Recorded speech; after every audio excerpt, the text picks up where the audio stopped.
Los motores de corriente continua o DC se usan con frecuencia donde la energía proviene de baterías. Los motores eléctricos que impulsan equipos móviles, motores de arranque mecánico y motores en herramientas portátiles, por ejemplo, son todos motores DC energizados por baterías. Los motores DC también tienen una ventaja cuando un par de arranque alto y un control exacto de velocidad son necesarios, como en los winches. Los dispositivos modernos de estado sólido permiten rectificar la corriente alterna a corriente continua en forma sencilla y barata. Y por eso los motores DC pueden usarse casi donde quiera. Vimos en la lección 1 que cualquier eje de un motor gira y ejerce torsión porque los polos del rotor son atraídos y repelidos por los polos del estator. En un motor DC el estator se le conoce como el campo. Los polos del campo son producidos por imanes permanentes o más frecuentemente por corriente en las zapatas de los polos. La mayoría de los motores DC también cuentan con interpolos o polos auxiliares que ayudan a mantener las fuerzas magnéticas alineadas. Al rotor en un motor DC se le llama armadura. Sus polos son producidos por corriente en los devanados, los cuales están instalados en ranuras en el núcleo de la armadura. El conmutador es parte del montaje de la armadura. Consiste de barras de cobre, por lo general aisladas unas de otras por delgadas tiras de mica. Los devanados de la armadura se conectan unos a otros en las barras del conmutador.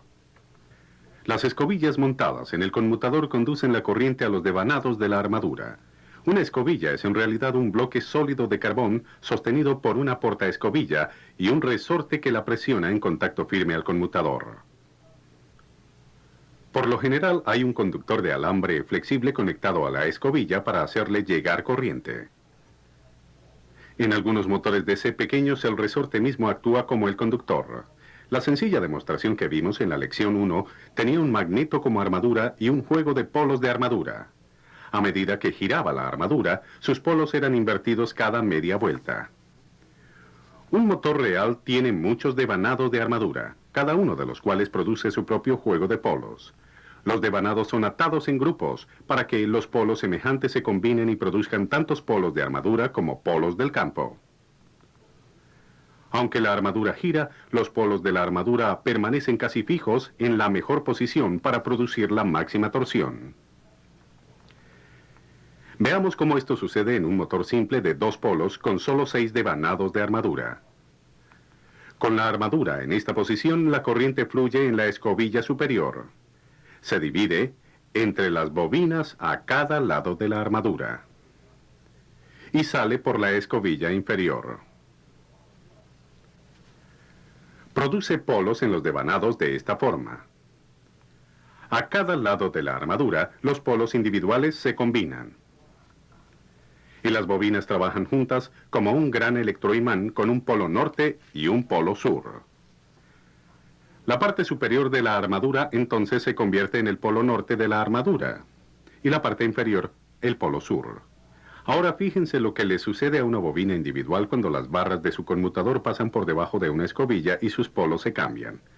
En esta posición la corriente fluye en esta dirección a través de la bobina 6. Y su polo norte está aquí, en este extremo de la bobina. A medida que gira la armadura, el polo norte de la armadura gira con ella, hasta que la escobilla contacta el siguiente segmento del conmutador, poniendo en corto a la bobina 6 para que no le fluya corriente. El polo norte de la armadura brinca hacia atrás porque la corriente llegando a la escobilla superior ahora se divide entre las bobinas 1 y 5. El polo de la armadura gira con la armadura hasta que la siguiente barra del conmutador se desliza más allá de la escobilla.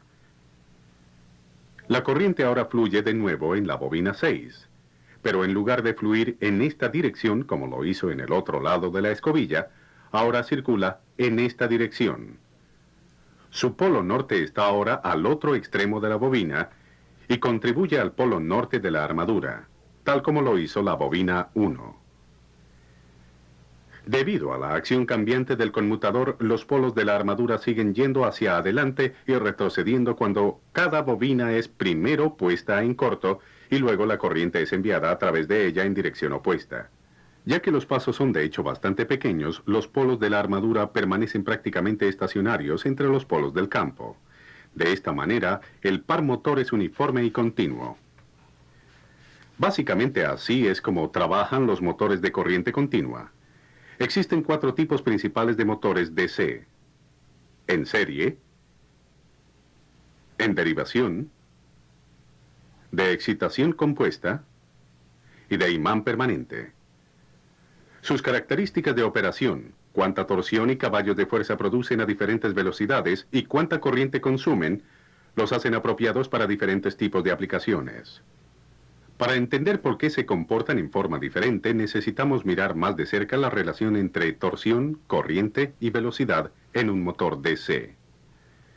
Vimos en la lección 1 que la torsión que ejerce un motor depende de la fuerza de sus campos magnéticos, y estos, en turno, dependen de la corriente que atraviesa las bobinas del motor. Mientras mayor sea la corriente en las bobinas, mayor es la torsión. Ahora veamos por qué en un motor DC tanto la corriente como la torsión disminuyen cuando el motor acelera y aumentan cuando desacelera. La relación entre corriente, torsión y velocidad es más fácil de explicar en términos de la fuerza contraelectromotriz.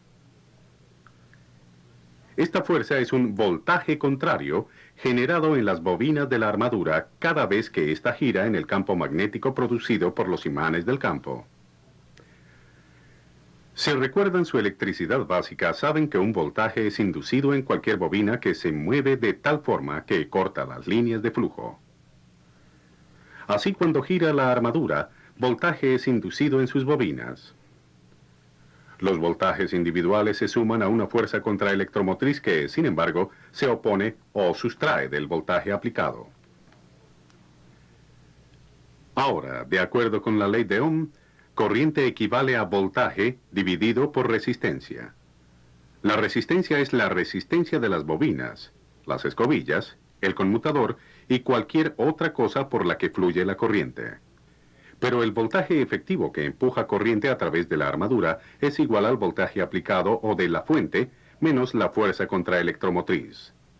De esta forma, la corriente a través de la armadura de un motor DC será el voltaje aplicado menos la fuerza contraelectromotriz dividido por la resistencia de la armadura.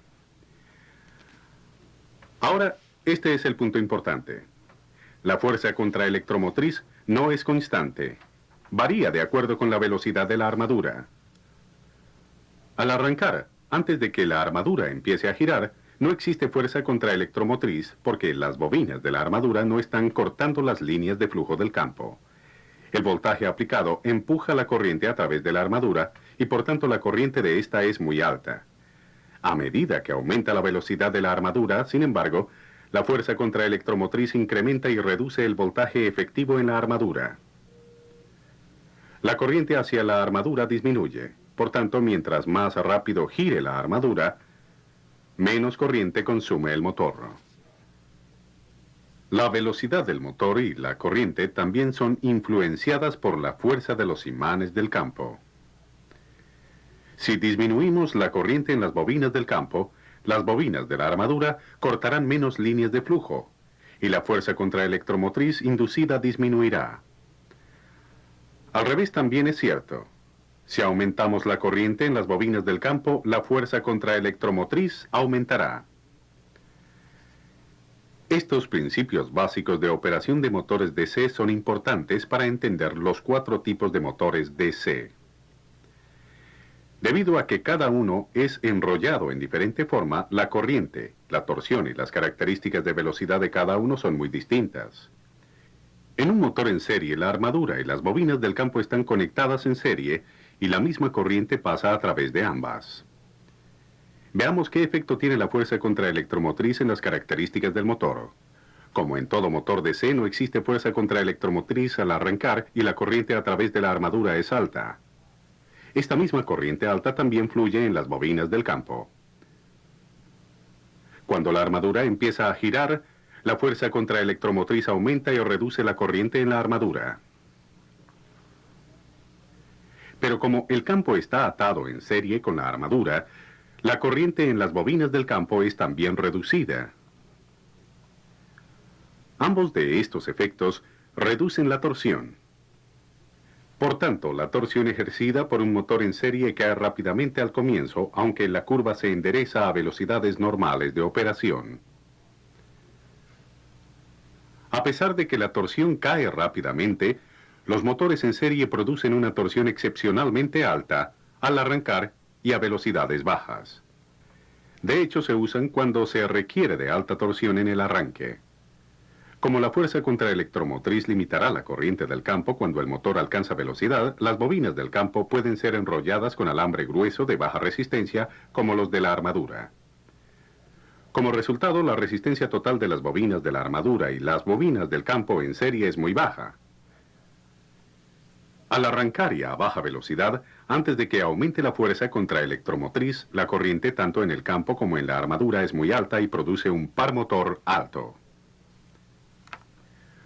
Una desventaja notable de los motores en serie es que carecen de una velocidad sin carga estable.